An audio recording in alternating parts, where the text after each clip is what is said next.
I will never make the same mistake twice. That's what I would come up with. I think that we learn it's okay to make mistakes, but I don't want to keep repeating that same mistake. It's like banging your head against a wall all the time. So my philosophy is it's okay. Everyone does make mistakes, and that's to be expected. We're not perfect. I think you should learn from, hey, this isn't the way to do this, or that's not how we do that. As time goes on, you can streamline your processes a lot better that way too.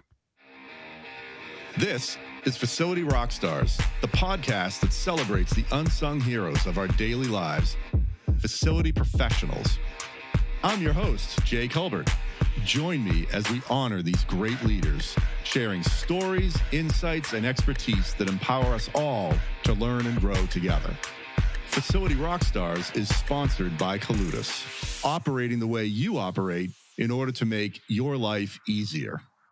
Welcome back to Facility Rockstars. I'm your host, Jay Culbert, and we're excited to introduce today's guest, and we're going to move towards facilities in an educational environment. Today's guest is a devoted facilities professional and a team player. His talent, energy, and unwavering passion for the future of facilities drive innovation and excellence in every aspect of his work. The most rewarding part of his job is the opportunity to learn something new every day. He's the facilities director for the Milford, New Hampshire School District. Bill Cooper, welcome to the show. Thanks for having me on, Jay. Absolutely, and we appreciate you being here. So I mentioned, we're going to move towards facilities in the education world. You've been in it for a while now, and I'm going to start with this question, Bill. What's been your biggest lesson learned throughout your journey in facilities? So I've been in facilities in education for 21 years. I've been in facilities for 42, and I will never make the same mistake twice. That's what I would come up with. I think that we learn it's okay to make mistakes, but I don't want to keep repeating that same mistake. It's like banging your head against a wall all the time. So my philosophy is it's okay. Everyone does make mistakes, and that's to be expected. We're not perfect. But I think you should learn from, hey, this isn't the way to do this, or that's not how we do that. And we learn from that. That way, I think as time goes on, you can streamline your processes a lot better that way too. I think any of the listeners and myself could always relate to, we don't want to make the same mistake twice. And I understand the reasoning. What are some best practices that you've actually put in place to help avoid that or make yourself aware if it's going to happen again? What could you share with us around that? So what I normally do, so the team that I have now, I have 3 of them that have been with me 15 years or longer. And we always talk about when we have an emergency, the one that comes to mind the quickest is they were replacing hot water pipes, heating system.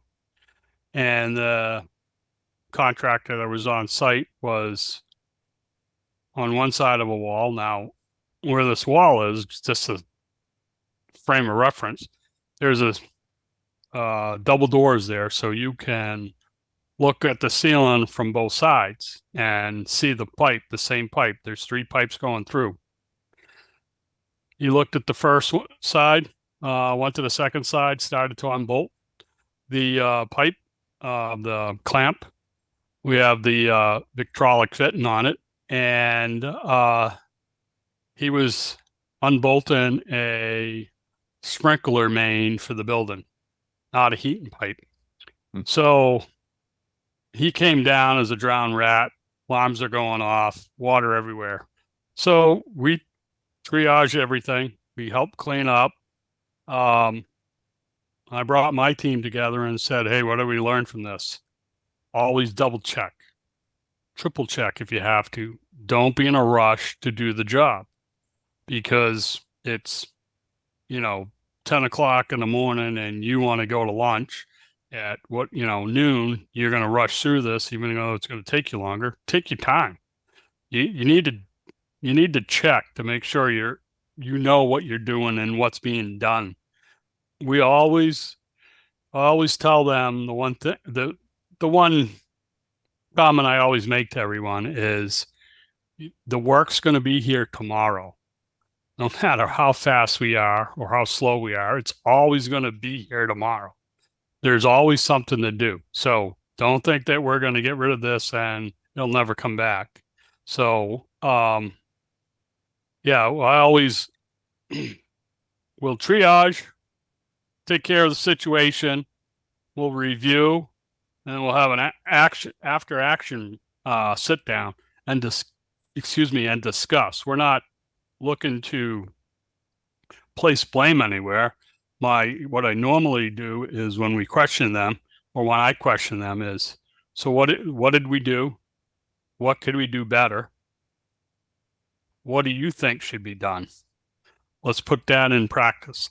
Let's continue to do this. We'll keep refining until we come up with a system and a process that, hey, this works. So, and it seems to be working for us right now. So sounds very collaborative. I like that.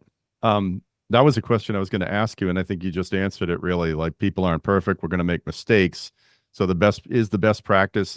Could you say more about the review, triage, and after action? I think because everyone in the audience would be faced with that at one time or another. Yeah. So when we're reviewing something, so I think when you're looking at it, I'm not looking to place blame, and that's where I think a lot of facility managers, supervisors, directors, when we start to talk to the staff, they're getting a little nervous, like, oh, he's looking to blame. I'm not looking to blame anyone. I'm looking to see what happened. What step did we miss? So if we're working on putting in a bottle filler station and someone took it off the wall but didn't shut the water off, what did we miss? You miss shutting the water off. It's a simple step. Ensure that the water's off, electrical connection's not made, the drain's off, so we can pull it off the wall. So it's always step by step. Let's see. And if I have to ask them 2 or 3 times to go over the same thing, I explain to them, hey, this is what I'm looking for. We're looking for steps to see where we messed up. Doesn't matter that you messed up, but we're not going to make that same mistake again. And this is why we go over it. Triage, we have to clean up the water. That's first and foremost. Get rid of all that. Don't care who did it, what happened. We have enough. So if it's a sprinkler system and someone breaks, this has happened too, broke a sprinkler head off, we shove a piece of a wooden wedge in it, which helps slow down the flow of water. So we all know how to do that, right? So, or my staff does. So, and then we talk about it, and then we clean everything up, make sure it's all clean, and then we get together, sit down, have a coffee, whatever, and we will talk about, okay, so what happened?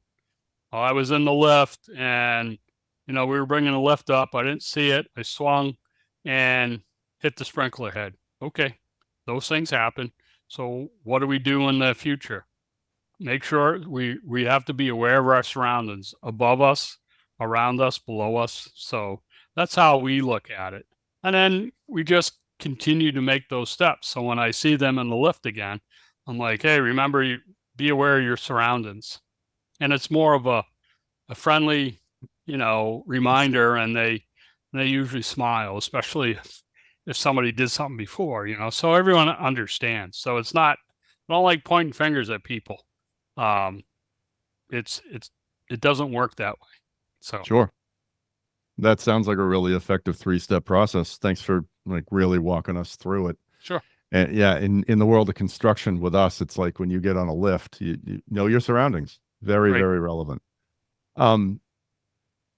My next question, Bill, is around considerations when you're planning and executing projects. And I think there's going to be some overlap potentially here, but maybe put is it in an educational environment? Would that or would that not matter? How does it matter? But the question really is, what are some of the key considerations, facility professionals such as yourself would have to keep in mind when planning and executing any type of project? So I went to school for project management, and went through PMI as well and got the certificate for that. So I understand how that works. But I think the difference is, you say you have a construction background. So this summer I'm doing 23 projects for the school district. We have 10 weeks to get them off the ground and through. Will I make that? I'll make probably 21 of them out of the 23. Why? Because 2 of them we know we're going to run into the fall and we won't be ready. But I will put them all together in a portfolio, and we have all the steps. We'd go through everything just like everyone else does. The bidding process, 3 bids. We have to do 3 bids for the school district. We work through all of that, select the vendor, contractor, and then figure out our timelines. It's, I think, a little different with the educational field is because we have staff and students that we may have to work around. Mm-hmm. So we ran into the heating system, went through the summer right up until it pushed right up against the winter season, and we had to make sure it was done. And we were working from noontime on. We were trying to give as much time for the students to learn instead of being bothered by the contractor. So we're always aware of, hey, we have staff and students in here, and that's our first priority. Our second priority is getting the job done.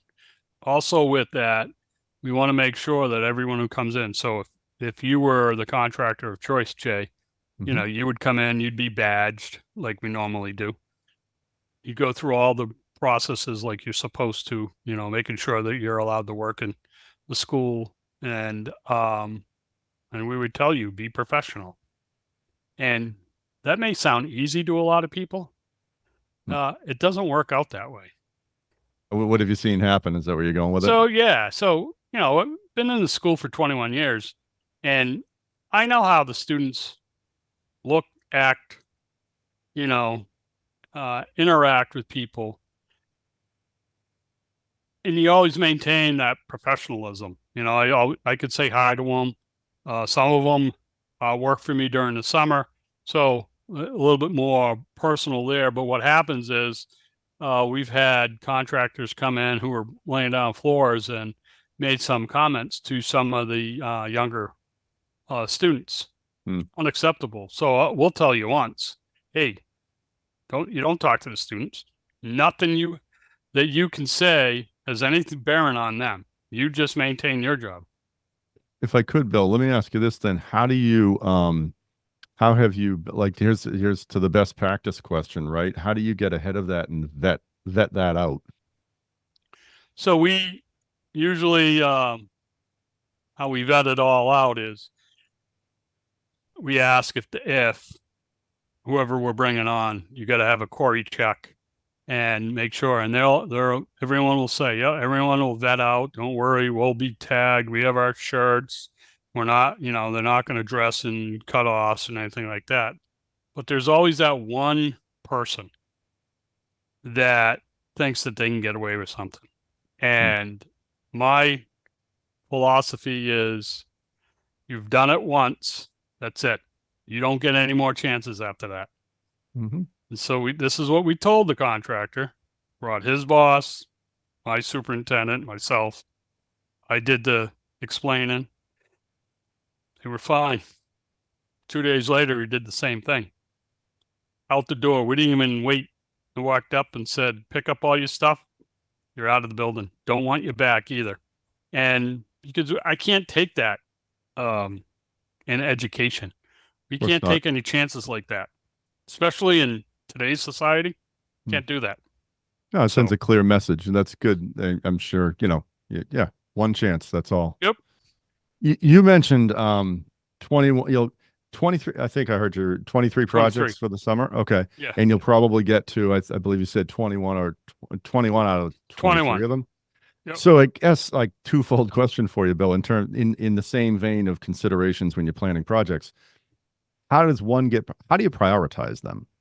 Do you prioritize them? And then those two that get kicked out of that bracket, how do you handle it from there? How do you orchestrate all of So the this? reason they get kicked out, and I know I won't be able to get them done, is because we have a longer lead time on items. I know they won't be ready until the fall, Hmm. and we'll deal with that. I don't. I prioritize on um, other people's need, I guess. So usually, what happens is, and this happens if you're in education, and I think everyone will agree. It's always, hey, it'll be a light summer. Don't worry about a thing, not too many projects going on. And then all of a sudden, well, oh, this one, there's another project. So I'll start out with 3 projects. Oh, well, we have this. Oh, and then so and so wants this one. And then we have this one, and we have this one, and we have this one. So they're like, you can pick up one more. And then, everyone gets involved. And pretty soon the list is getting longer and longer until finally they say, did we give you enough or too much? I'm like, no, we're good. The most I've ever done is 21 and getting them all done. And that was through COVID. So, which is good. So, the projects that we have going on, I have 3 paving projects that will kick off next week, all 3 of them. I have an asbestos abatement kicks off next week. We're in the middle of painting a painting project for the interior of the high school. I have a playground to set up, preschool playground that we'll be doing. Ooh, what else do I? Oh, I have a nurses station that we have to put in new cabinets and counters. So I got all these little things going on top of our regular work that we do. So I look at it as what's the most important, what's going to affect the kids, so 2 of the projects were for lead and water. So we're putting filtration systems in, we're putting new bottle filler stations in. So I have 24 of those. I have 6 left to do because my staff has been doing that. And we already started the other lead and filtration for our food service has already been taken care of. So Excellent. there's a lot of dancing around, and it's never going to be, as like in construction, it Mhm. never goes as according to plan. No, it's not a straight line. No, No. we know that. I guess to that actually now I have another question for you, Bill. And you have this many projects, you're outsourcing. What I hear is most of them. How do you quarterback? Who quarterbacks it? How do you quarter? And my specific question is surrounding communication. You've got internal communication, external. How do you manage and orchestrate the communication flow? That's all goes through me. So I will. So at the SAU level, which is where I'm at, we have a weekly meeting. So I talk to the superintendent, the assistant superintendent, the business administrator, HR, IT. We're all in there, and I talk to them and tell them, hey, this is what I have coming down. This is what we're doing. These are the projects that we have lined up. And everyone asks the same thing. You putting that out in an email? Yep. Everyone will get it. It'll go across the district. I also am the one that sends out the RFPs, meet with all the contractors. I usually have 1 or 2 of my guys with me so that they can understand the process if I'm not there for some reason. And That's so excellent. I have a backup. And so we walk through it all. And we try to do as much in-house as we can, but paving and stuff like that, we're not, it's going to be outsourced. So, Hmm. um, like this morning when I walked in, I said, hey, Chris, I need you to do be here next Monday at 8 o'clock for the abatement kickoff. Steve, they're going to start the paving at Jocks Elementary. So can you be there? And Rich and Bill, we need to put the nurses station in. Can you guys do that? So I do it that way. And then I'll follow up to make sure things are getting done. So Excellent. the other thing I use a lot of is to promote this is LinkedIn. So I do a lot on LinkedIn. I put photos out of our projects before and after. I also use LinkedIn to see if anybody, I put the RFPs out there and say, hey, anybody want to do this?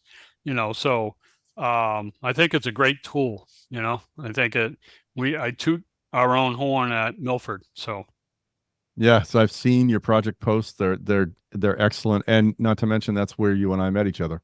I think a year and a half ago, correct. whenever it Yep. was. Yep. Yeah, we met through LinkedIn. It's a great resource. Awesome. Thanks for sharing that. So now I really want to jump to your team, Bill, and we've talked about this, and we've talked about how the team has to get it done, and empowering them, but really understanding your team. And we even, when we previously spoke, talked about personality profiles, like the DISC profile, and how Sure. you and I share a very similar profile, right? But not everybody does. So can you speak about how different team members and different personalities, like how do you, I don't want to say how do you manage it, how do you lead that, and how do you coordinate everything with people viewing the world in a different way? So yeah, I've done the Briggs-Myers test. I've done the DISC test. So I'm a straight up high D. Need to get my work done.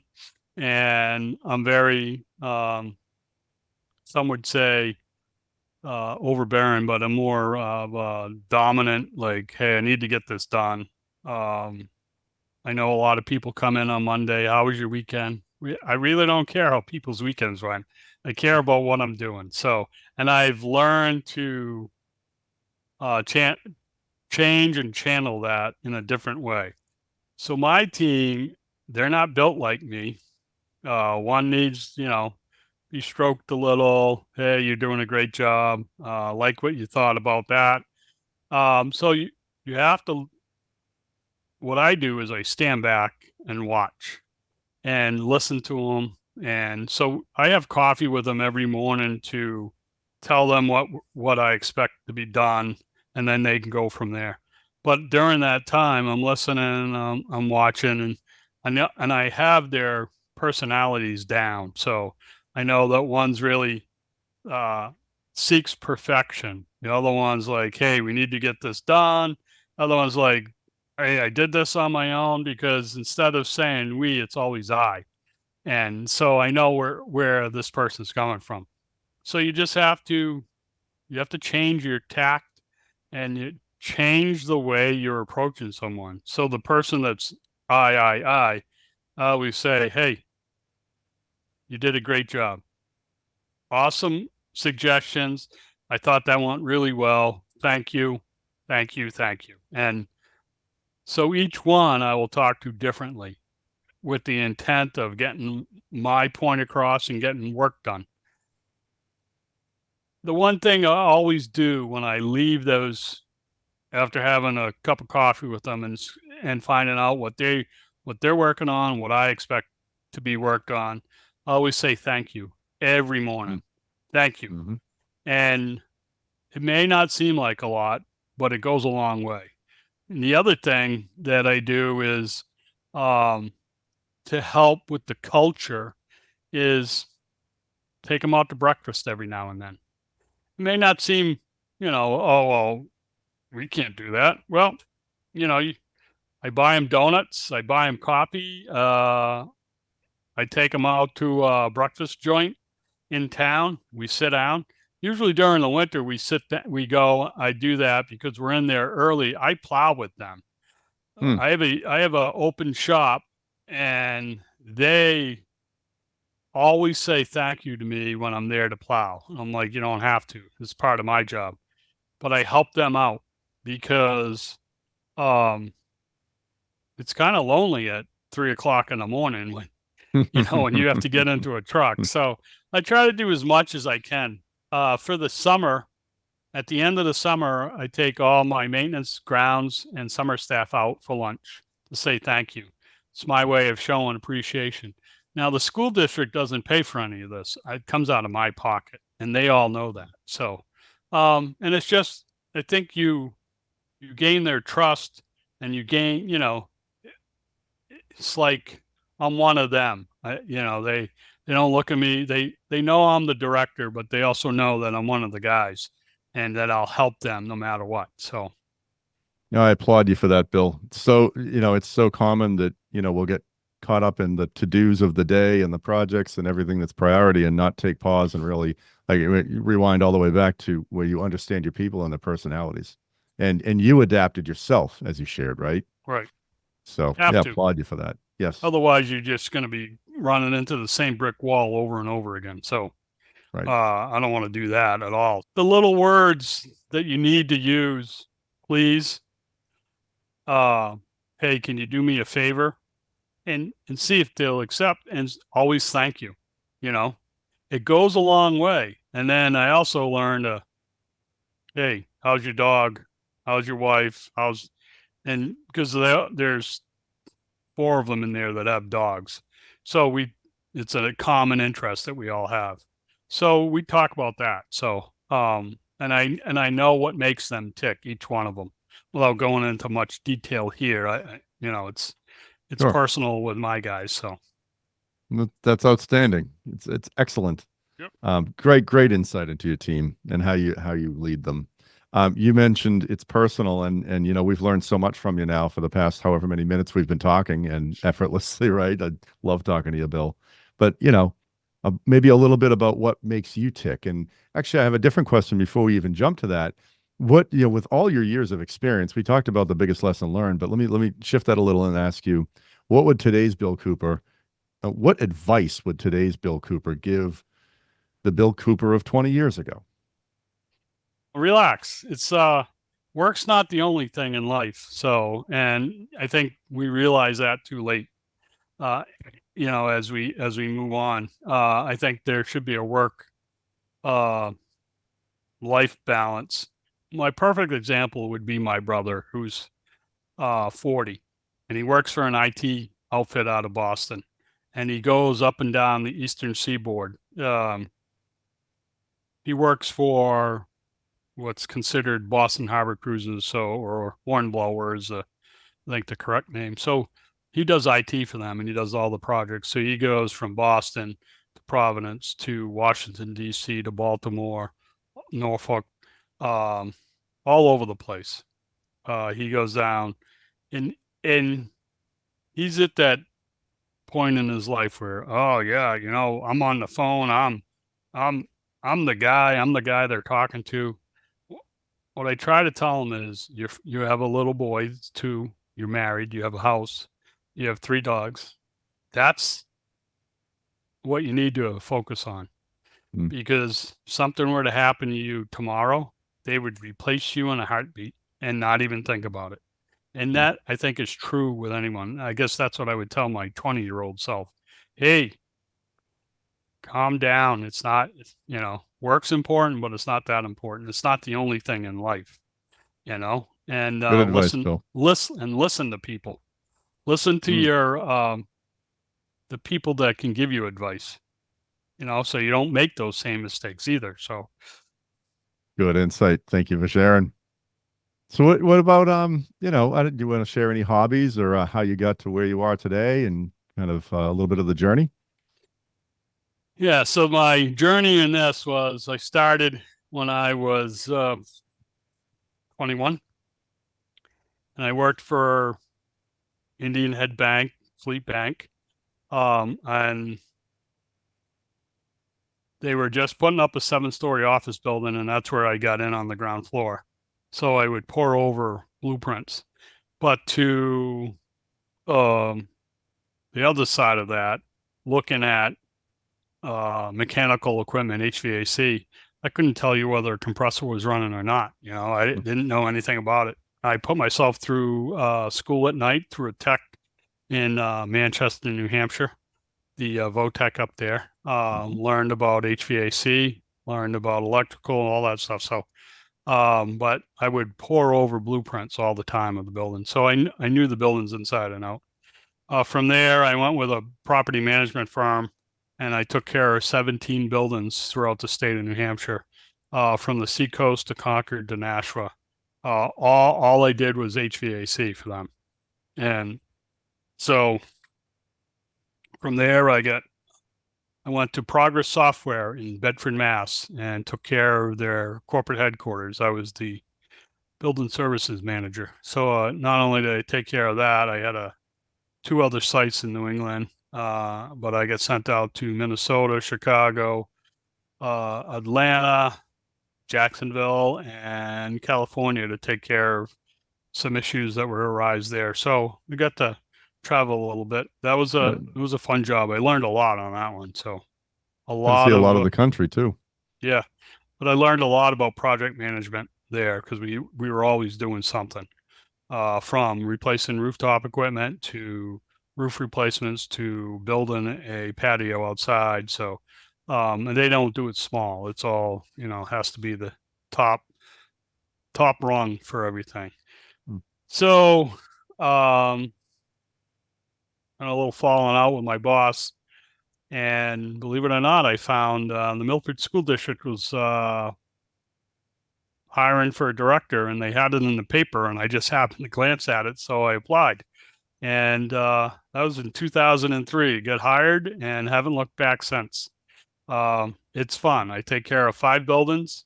I have a staff of 23, which includes custodial operations. We do all our own lawn care. We do all our own snow removal. Um, and we have fun with it. And I have a good group of guys. And, you know, I, I don't know if you know Josh Peach or if you've heard of him. Be awesome. Um, I don't know. I had a podcast with him, and what I'm about to say, he was surprised that I said. I told him that I will put my staff up against anybody in the state of New Hampshire. It's how much I trust and think highly of my staff. That speaks Um, volumes of how you hold them in high regard. yep, That's a because I great think, statement to make. and I'll tell you a little story about that in a minute. But I'm a martial artist. I have a 3-year-old Belgian Malinois, who's my pride and joy. That's all I have. And I have a motorcycle, which I love going out riding. So I have a nice touring bike. And What'd you I get? like I have a 2014 Triumph Trophy. Oh, So, that's a beauty. yep, 3-cylinder, Mhm. 1200, 135 horsepower. So I love it. I do love my bike. And I've had a few of them. The last 2 were Harleys, and I decided to go with this. Um, and I think I made a good choice. But I golf. I still try to weight train as much as I can, but lately, when it's busy, I don't do any of that. So, um, just normal stuff. It's great. Uh, That's good. It's diverse. yeah. So, and I'm a big. I have a collection of firearms, so I like to go to the shooting range. So, um, that's just something that you know, I think it's fun. My brother actually, who's a Marine, got me involved in that. So I think it's Mm. just fun to go. It's a way that him and I can connect and go and have some fun and you know, I can be one of the guys with him. So it's fun. But story I'm going to tell you about my staff and why I will put them up against anyone is 2 years ago, Christmas Day. So Christmas Eve, it was really cold, and when I left my brother's, I made a mental note, said, "Hey, check the buildings tomorrow because it's really cold." So I didn't have to be anywhere until like 1 o'clock in the afternoon. So at 9 o'clock, I took my dog Zeke with me, and it gives me a chance to train him while I'm walking through the buildings, figuring, hey, we'll have some alone time. I can teach him to heel and all this. Mhm. So I made the mistake, or I'm fortunate to have chosen the high school first. So I walked in the airlock, which I normally go to every morning, and I noticed there was water on the carpet. Thought that was a little odd. Opened the doors to the hallway from the airlock, and as far as I could see, there was water in the hallway. And I'm on a corner, so both the north corridor and the east corridor were flooded. My dog took off running, and all I heard was splash, splash, splash, splash, splash, splash, splash, splash. There was no end. I'm like, uh-oh. Turned on the lights really quick. We had 3 inches of water in the hallways. Ouch. Oh, man. And my office was flooded. Half the SAU was flooded. Had to be 15 rooms that were flooded. This is 9 o'clock in the morning. I called the superintendent, told her, called the BA, and what I got from the BA was, I'm with my family. I can't come down. All right, I'm just letting you know what's going on. Call the insurance company. So I started, and I called each one of my guys. And my phone conversation went like this. Hey, Merry Christmas. Hate to do this to you. We have a major flood at the high school. I need help. Now, first thing I'm thinking is, I'm going to say, hey, I'm with my family. Can we do this, later, or I can't make it? First person I called was Steve, who is a good friend of mine and who also works for me. And I said, hey, Steve, hate to do this, but we have a major flood. He said, I'll be right there. Chris was next. I'll be right there. Everybody I called, everyone said, I will be right there. I ruined people's Christmas that year because they weren't home with their family. But you know what they said?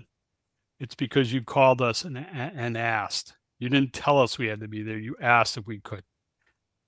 And they said, and that shows a lot.